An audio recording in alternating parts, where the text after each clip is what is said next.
Saya ingin menyampaikan selamat sahabat untuk jemaat Bukit Jaitun. Kita ingin mendengarkan firman Tuhan, namun sebelumnya mari kita berdoa. Ya Tuhan, ya Allah kami, sementara kami akan mendengarkan firman-Mu, sembunyikan hamba-Mu di balik firman ini supaya Tuhan yang ditinggikan dan kami boleh dipersiapkan sebagai umat Tuhan. Kami tahu Tuhan ada banyak gangguan yang bisa terjadi dalam ibadah kami, tapi kami percaya Tuhan akan menolong kami untuk memahami apa yang bisa kami dengar sahabat yang singkat ini. Terpujilah Engkau Tuhan, dalam nama Yesus Kristus kami berdoa. Amin. Oke, saya lagi mengucapkan terima kasih tadi sudah disampaikan cerita anak-anak maupun lagu spesial dari jemaat Bukit Jaitun. Sebuah lagu yang indah, sebuah lagu yang punya kerinduan yang sama dengan kita saat ini. Saya beri judul firman Tuhan untuk kita renungkan adalah kerinduan segala zaman.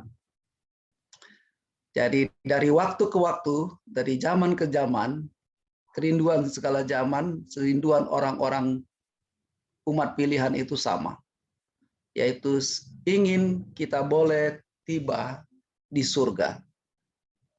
Karena itulah kerinduan kita, namun dalam perjalanan hidup kita harus pula menjalani kehidupan yang penuh dengan banyak tantangan.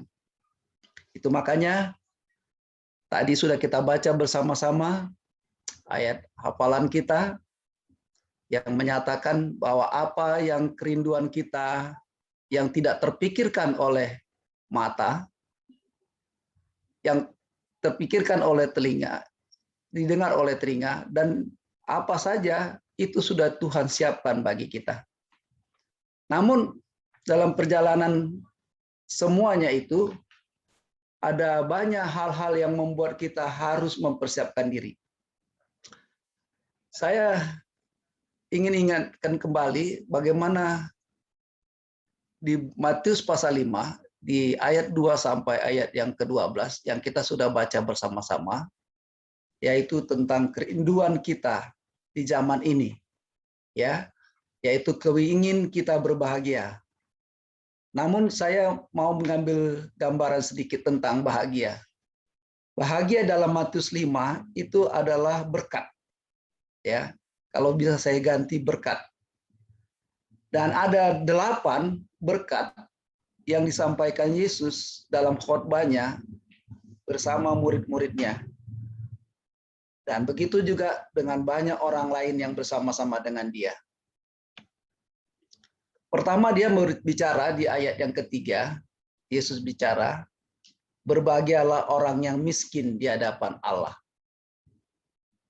Apa yang dimaksud dengan miskin di hadapan Allah? Kemudian yang kedua, berbahagialah orang yang berduka cita. Ya. Lalu yang ketiga, berbahagialah orang yang lemah lembut. Kemudian yang keempat, berbahagialah orang yang lapar dan haus akan kebenaran. Dan yang kelima, berbahagialah orang yang murah hatinya. Dan yang keenam, berbahagialah orang yang suci hatinya. Dan yang ketujuh, berbahagialah orang yang membawa damai. Dan yang kedelapan, berbahagialah orang yang dianiaya atau dicela atau difitnah oleh karena nama Tuhan.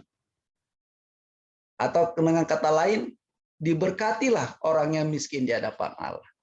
Ya.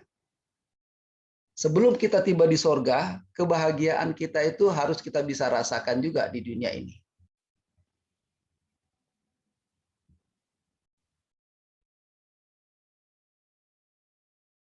Oke. Di Matius 5 ayat 3 disebutkan miskin di hadapan Allah. Ya. Miskin yang dimaksud sebagai umat Tuhan itu adalah tahap awal dalam kehidupan orang Kristen. Ya.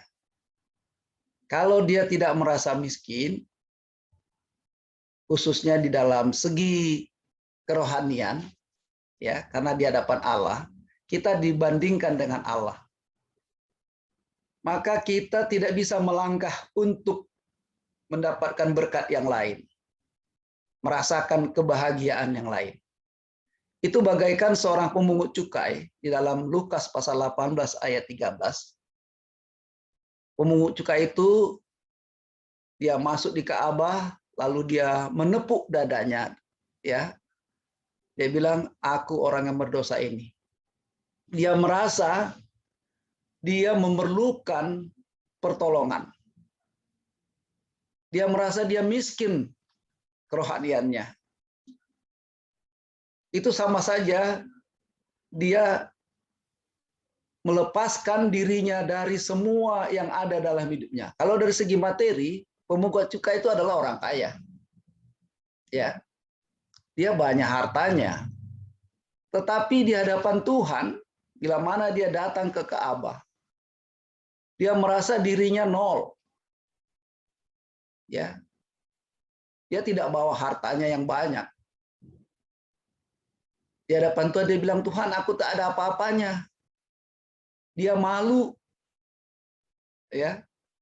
Itu menyatakan bahwa kehidupan dia sebetulnya kehidupan rohaninya sangat jauh dia rasakan. Saudara-saudara, umat Tuhan, di dunia ini adalah persoalan kita juga. Kita sekarang dihadapkan satu kehidupan di dunia ini seperti jemaat Laodikia. Kalau kita baca di buku Wahyu 3 ayat 17 dan 18, umat Laodikia itu tidak merasa bahwa dia miskin.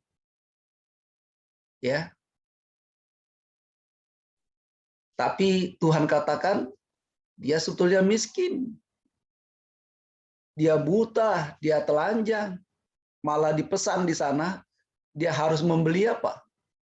Membeli pakaian. Pakaian itu adalah kebenaran Kristus. Tabiat Kristus harus dimilikinya. Sebetulnya mereka miskin, tapi dia merasa dirinya kaya. Menjadi miskin di hadapan manusia mungkin kita malu. Tapi di hadapan Tuhan tidak ada yang perlu malu, karena kita memang tidak ada apa-apanya di hadapan Tuhan. Ini juga menggambarkan bahwasanya di zaman ini, di zaman kita sekarang jemaat Laodikia, kemiskinan rohani kadang-kadang kita lupa bahwa kita miskin rohani kita. Oh, saya sudah membaca Alkitab dari mulai Kejadian sampai Wahyu. Mungkin sudah beberapa kali. Tapi itu tidak membuat kita makin lebih dekat dengan Tuhan. Merasa kita sudah berilmu, ini menyatakan bahwa kita sedang miskin di hadapan Tuhan.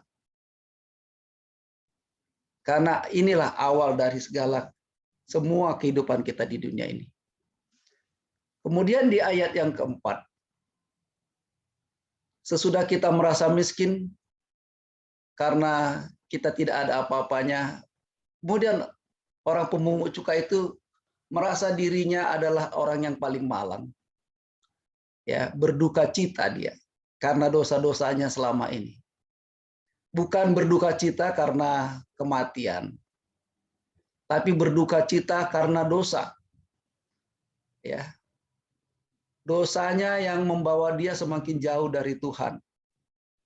Kalau ada orang yang berduka cita, pantas dia dihiburkan. Ya.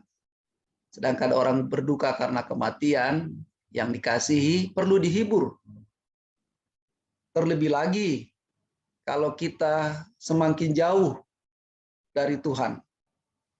Ini perlu dihibur. Perlu ada satu penghiburan. Karena kalau tidak dosa itu akan membuat kita semakin jauh lagi dari Tuhan. Duka cita karena dosa ini bisa membuat orang peka dan benci kepada dosa. Tapi kalau dia tidak berduka cita karena dosa-dosanya, dia tidak peka, dia semakin apa? Semakin jauh dan dosanya semakin banyak.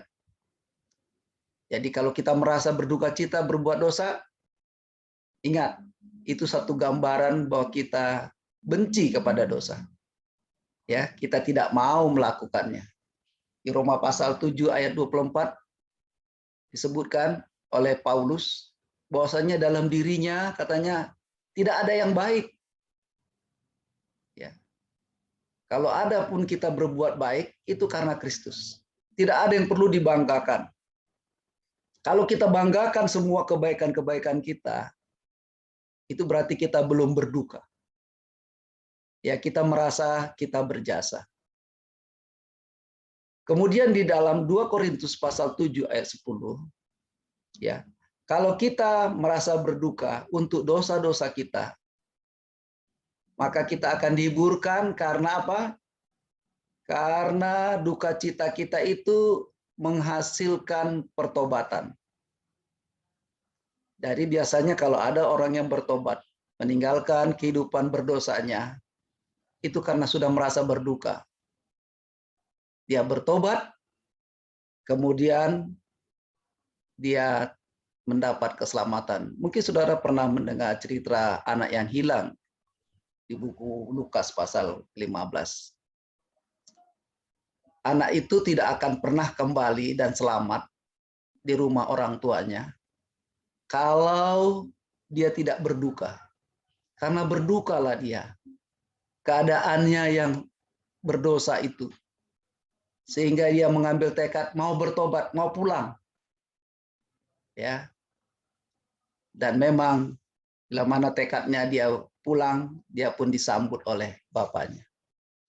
Kemudian ayat berikutnya menyebutkan, berbahagialah orang yang lemah lembut.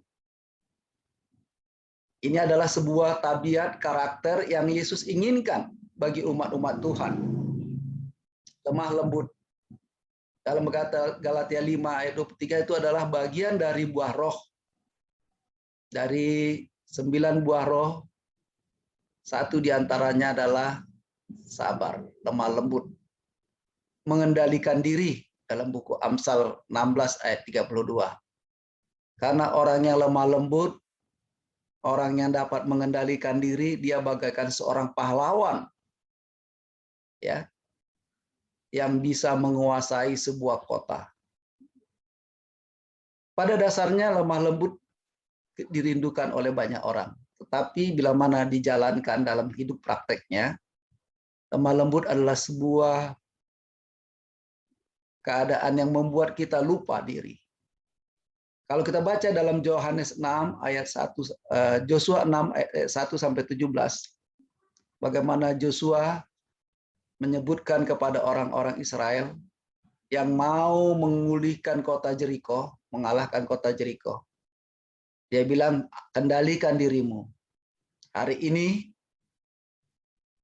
dan mereka betul mengendalikan diri. Mereka tidak berbicara sepanjang perjalanan 6 hari. Mereka berdiam diri, tidak membunyikan trompet walaupun trompet ada di tangan mereka. Mereka tidak berbicara-bicara. Itu menyatakan bahwa lemah lembut itu menghasilkan pengendalian diri. Dan karena pengendalian dirinya lah, maka orang Israel bisa mengalahkan, memiliki kota Jeriko. Mungkin memiliki bumi bukan berarti harus sekarang kita miliki. Tapi nanti bila mana Yesus datang.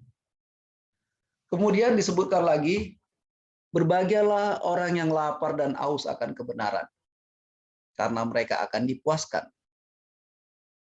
Memiliki kerinduan. Ya. Saudara-saudara, di saat ini banyak orang yang tidak merasa lapar. Kalau tidak merasa lapar, itu bisa dua pengertiannya. Bisa saja dia lagi sedang sakit. Biasanya orang sakit dikasih makanan yang enak sekalipun, seleranya, nafsunya untuk makan tidak ada. Ya. Yang kedua, itu bisa saja dia lagi kenyang. Kalau orang kenyang atau sering makanan yang sama, lalu disajikan makanan itu, dia tidak akan selera. Tapi bagi umat Tuhan, kerinduan akan kebenaran, haus akan kebenaran, itu harus menjadi kerinduan kita. Ya, harus menjadi kerinduan kita dari waktu ke waktu. Makanya tidak ada sebetulnya sebuah alasan bagi kita umat-umat Tuhan, aduh, itu saja firman Tuhan yang saya dengar. Mungkin bagi saudara yang seperti saya sudah berumur 60-an, sudah mendengar firman Tuhan berulang-ulang. Tapi firman Tuhan katakan, kalau kita punya kerinduan, lapar akan kebenaran, itu akan baru setiap hari.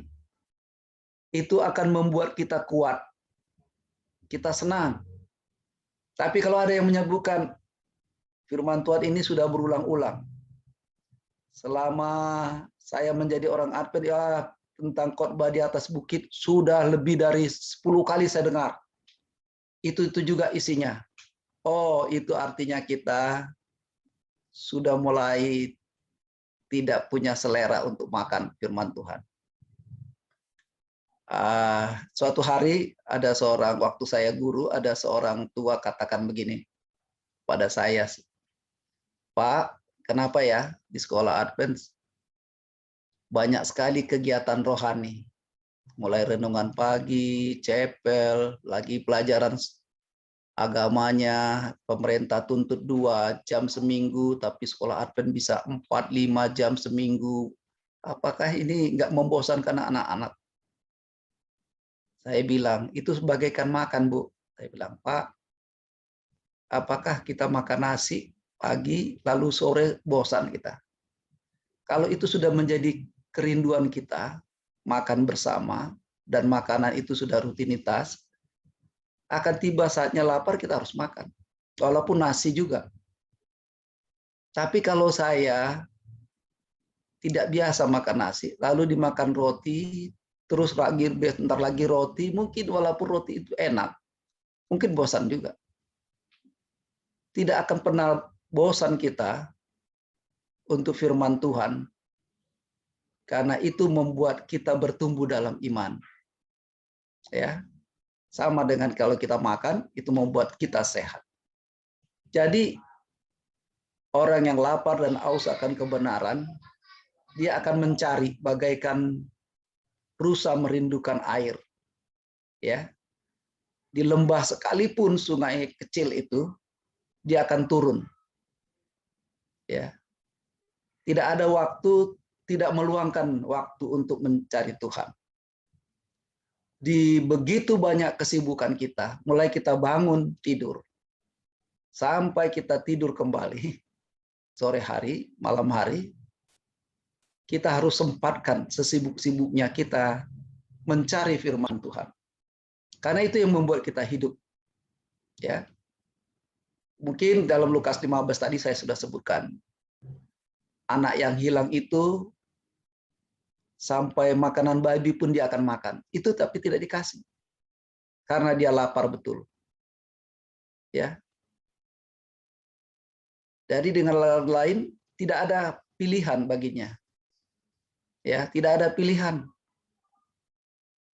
Sebetulnya bisa dia sebagai anak orang kaya, dia tidak akan pernah makan makanan nasi babi, dia tidak akan makan nasi babi sebetulnya. Tapi karena sudah lapar, anak itu mau memakan makanan babi. Untung saja dia tidak sempat makan karena dilarang. Ya.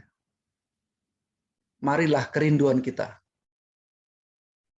untuk lapar dan haus akan kebenaran harus menjadi gaya hidup kita. Ya. Ada banyak kesaksian dari umat Tuhan. Mereka tidak bisa bekerja, mereka merasa gelisah kalau hari itu dia tidak belajar firman Tuhan. Tapi ada banyak juga orang atau umat Tuhan, dia merasa semuanya berjalan mulus dan lancar, tidak ada masalah, walaupun dia tidak belajar firman Tuhan sepanjang hari. Ini adalah sebuah tantangan. Jangan kita seperti jemaat Laodikia. Kemudian yang murah hati. Berbahagialah orang yang murah hati, karena mereka akan mendapat kemurahan. Dalam perumpamaan orang Samaria yang murah hati, dia kemudian mendapat kemurahan. Di mana kemurahannya? Dia menjadi contoh. Ya, saudara-saudara, kalau kita menjadi contoh yang baik, dari antara orang-orang yang baik itu adalah sebuah kemurahan. Ada banyak contoh yang baik yang tidak disebutkan oleh orang. Tapi Yesus memberi contoh. Orang Samaria ini adalah orang yang baik. Dari antara orang-orang yang baik menurut pandangan manusia. Sampai orang-orang Farisi mengatakan, orang yang berbaik hati itu adalah orang yang ketiga. Orang yang menolong, tidak mau menyebutkan orang Samaria. Walaupun Yesus sudah menyebutkan, di sana ada imam, ada orang Lewi, kemudian ada orang Samaria. Tapi orang banyak tidak berani menyebutkan orang Samaria itulah Yesus. Tidak berani. Itulah gambaran hidup kita, saudara-saudara. Kalau kita murah hati, itu bukan hanya keluarga gereja kita saja yang tahu. Bukan hanya sekampung kita, tapi beritanya sampai di mana-mana. Ya, oh orang yang murah hati. Murah hati artinya simpati, empati. Ya, dari dia ada kasih yang diwujudkan dalam kehidupannya. Murah hati adalah bagian daripada kerinduan kita, supaya kerinduan ini bisa terwujud. Kemudian suci hati, berbahagialah orang yang suci hatinya, diberkatilah orang yang suci hatinya. Hati dan pikiran kita harus satu, yaitu suci. Apa artinya suci? Kita tidak mengikuti keinginan daging. Suci bukan berarti kalau dia seorang pemimpin gereja, tua-tua jemaat harus suci hatinya. Kalau umat tidak usah suci karena dia akan memimpin, bukan untuk pemimpin. Suci hati itu untuk semua umat Tuhan. Ya. Daud katakan kepada Tuhan, "Selidikilah hatiku, ya Allah. Apakah dalam diriku ada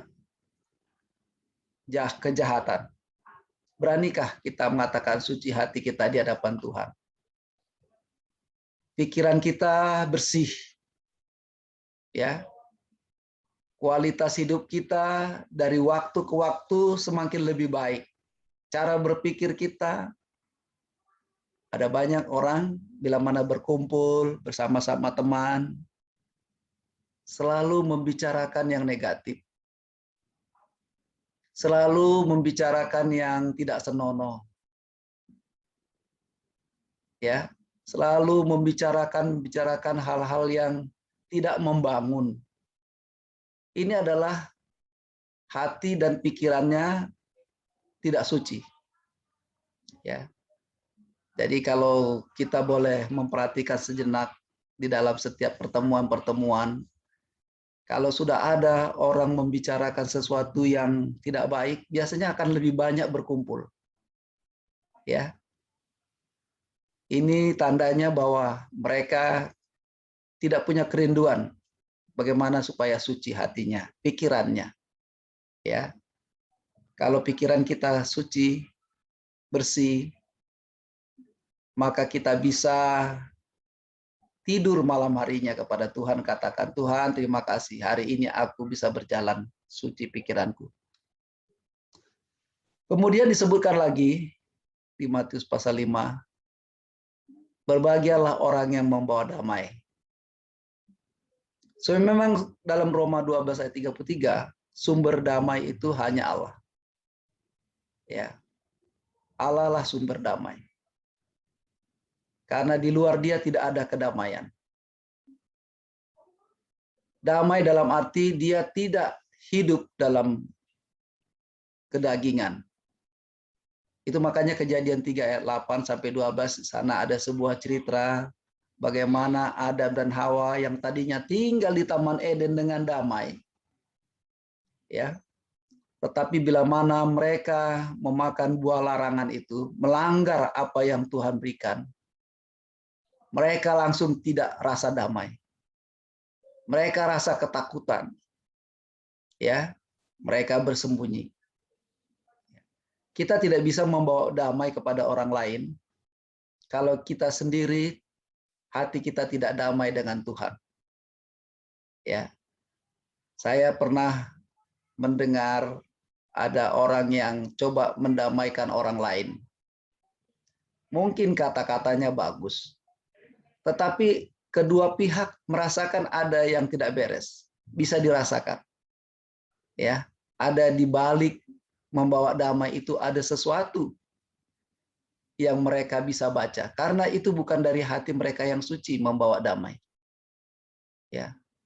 Tapi kalau kita membawa damai dengan hati kita yang bersih, maka Roh Kudus akan menggunakan kita sehingga kita disebut anak-anak Allah. Sekali lagi saudara, bila mana dalam hati kita tidak ada damai, itu berarti ada dosa yang perlu kita singkirkan. Ya. Kita tidak bisa menjadi berkat bagi orang lain kalau kita juga belum bersih. Kemudian di ayat yang terakhir disebutkan, berbahagialah orang yang dianiaya oleh karena namaku. Berbahagialah kalau kamu dicela, difitnah oleh karena Kristus. Ya. Ini adalah puncak daripada berbahagia atau berkat bagi umat Tuhan. Yaitu bila mana kita hidup dalam kebenaran dan kebenaran itu menuntun kita sehingga orang lain merasa kebenaran yang kita miliki membawa mereka hidup lebih tidak baik. Memang hidup berbeda dengan orang lain susah. Saudara, kalau saudara hidup dengan orang yang tidak benar, ada dua. Kalau enggak saudara yang susah atau orang lain yang susah. Ya. Makanya kehidupan itu membuka kesalahan orang lain. Kalau kita benar hidupnya, maka orang lain merasa risih karena ketidakbenaran mereka terbuka. Ya. Dan oleh karena kebenarannya, kesalahan mereka terbuka, mereka akan menyalahkan kita. Kita bisa difitnah. Ya. Jarang orang yang melakukan fitnah langsung dibenarkan. Tapi orang yang melakukan kebenaran bisa saja difitnah.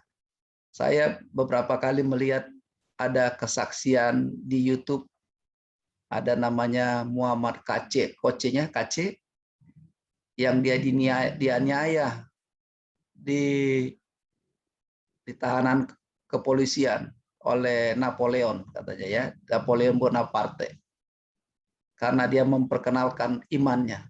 Hanya menurut saya dia terlalu fanatik. Ya. Kalau kita menyatakan kebenaran secara fanatik, itu juga sebuah aniaya oleh karena ketidakbijaksanaan kita. Kita jangan pernah dianiaya karena ketidaktahuan kita, karena fanatik kita.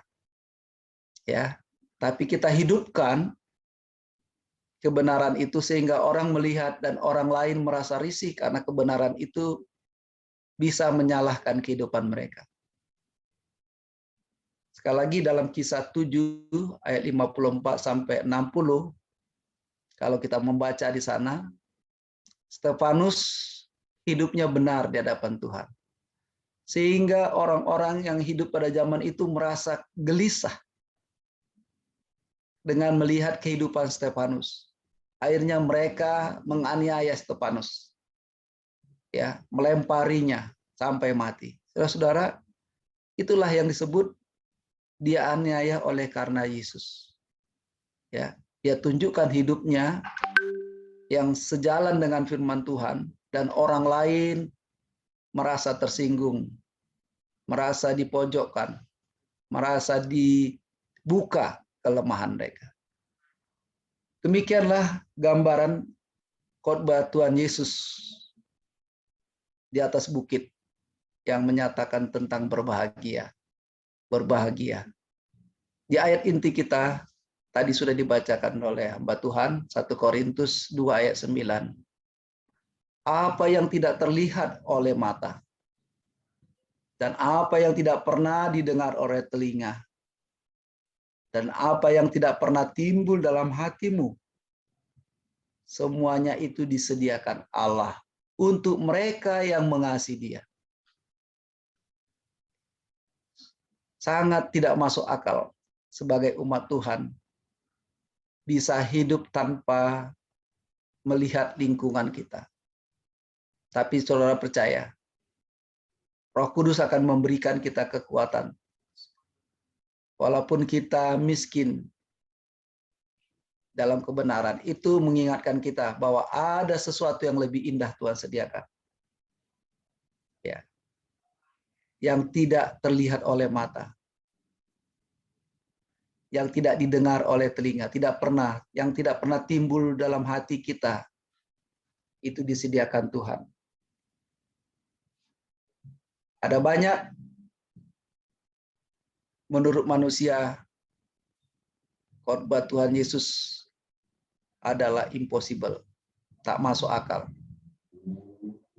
Tapi kita sebagai umat Tuhan meyakini bahwa itu impossible. Tidak ada yang mustahil bagi Tuhan. Karena dengan demikian kita akan dituntun kepada kebenaran. Umat Tuhan di Jemaat Bukit Zaitun, kita punya kerinduan yang sama untuk bisa tiba di Yerusalem yang baru. Bila mana kita bisa menghidupkan khotbah Tuhan Yesus di atas bukit. Dengan demikian, perjalanan kita sebagai umat Tuhan akan menjadi berkat. Bagi umat Tuhan, sesama umat Tuhan, juga menjadi berkat bagi orang-orang di sekeliling kita, supaya mereka juga bisa bergabung bersama-sama dengan kita. Tuhan memberkati Jemaat Bukit Zaitun menjadi jemaat yang diberkati, yang hidup sejalan dengan rencana Tuhan semasa kita berada di dunia ini. Saya bawakan firman ini di dalam nama Tuhan. Amin.